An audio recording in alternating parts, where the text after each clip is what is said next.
Check out this droopy wonder.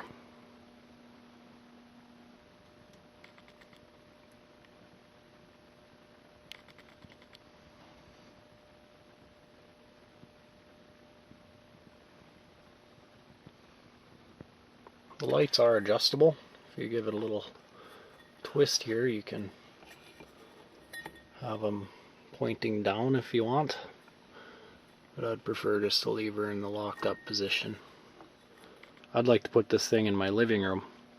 That'd be nice mood lighting or whatever, pointed at the walls and just kind of give the room a nice glow. Anyways, before I babble off too much, put her on high. I'll save the babble for the end of the video.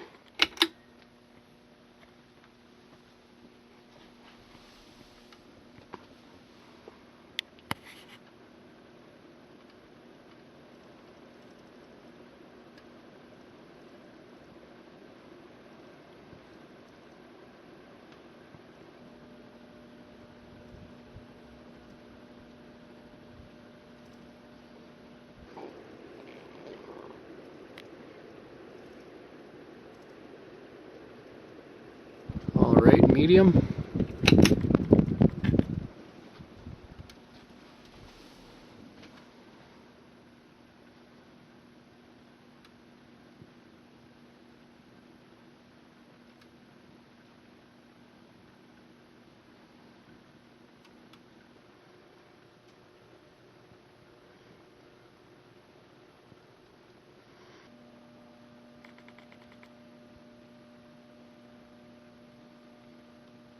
And low.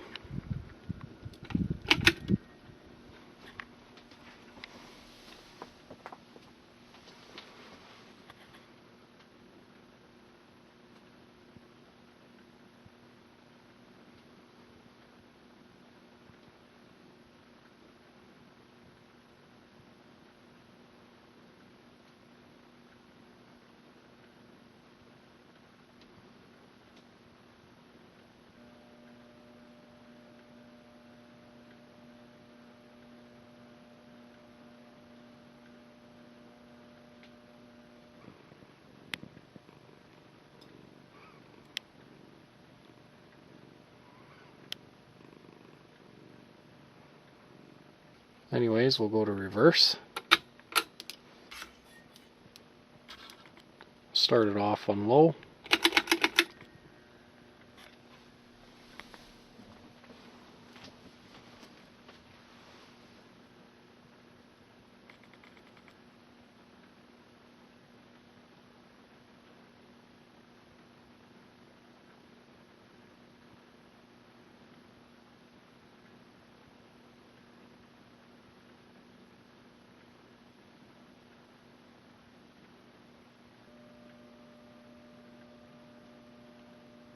Medium.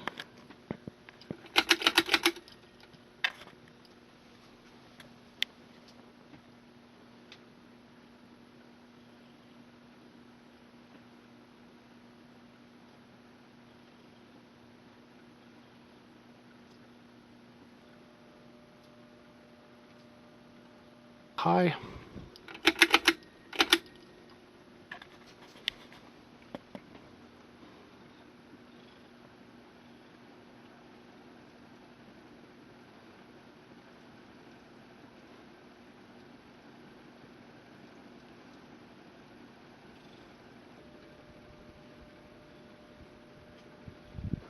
Alright, here's off.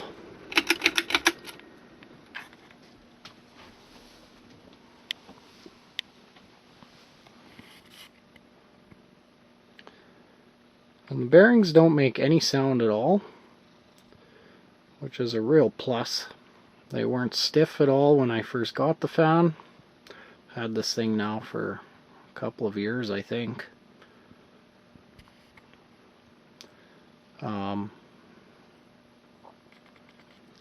It does make a tiny little bit of like a buzzing sound on medium and low. I'll show you an up close shot of that here in a bit.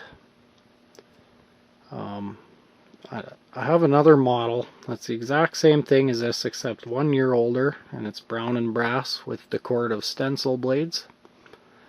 It's been in my bedroom for years. I did make a video of it once upon a time on the old channel. But anyways, oh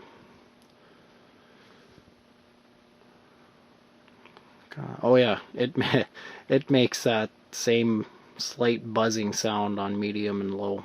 Although this one seems to be a little bit louder, but it's definitely not belligerently loud by any means.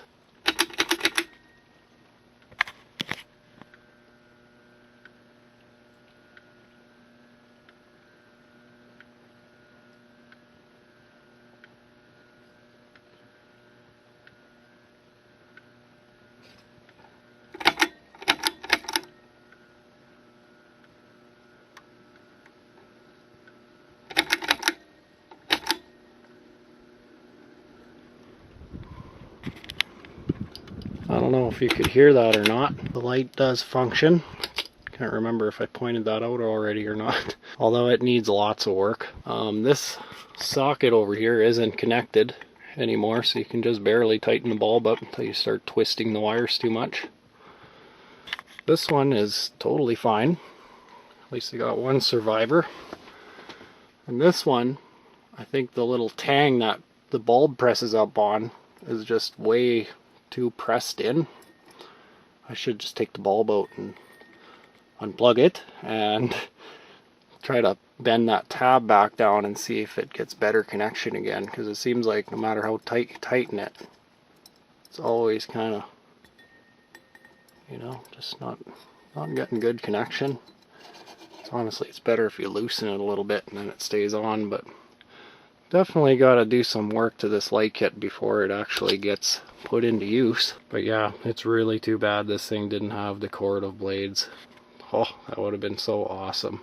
I guess that's about it for this one. Thanks for watching. Of course, I managed to lose one of those watchers.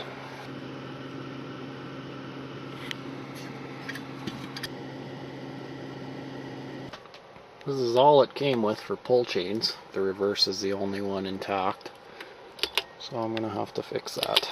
It'd probably be pretty good. I'll use a lamp. I know I regret not using a lamp every other time, so I think I might. And I'll just use this little guy. The diamond bulb's not quite bright enough for our needs here. You guys can probably hear my cat purring. Hopefully that doesn't bother you. Anyways, we'll go to reverse now. A little bit of stuff on this chain here. It's bugging me. It also makes the same sounds. It also makes the same... Oh shoot, I'm doing a spin down. I can't edit. That's why I usually just shut up for spin downs. Okay, let's start it over. Tisk tisk. Huh? Anyways, you're supposed to remind me to not screw up during spin downs.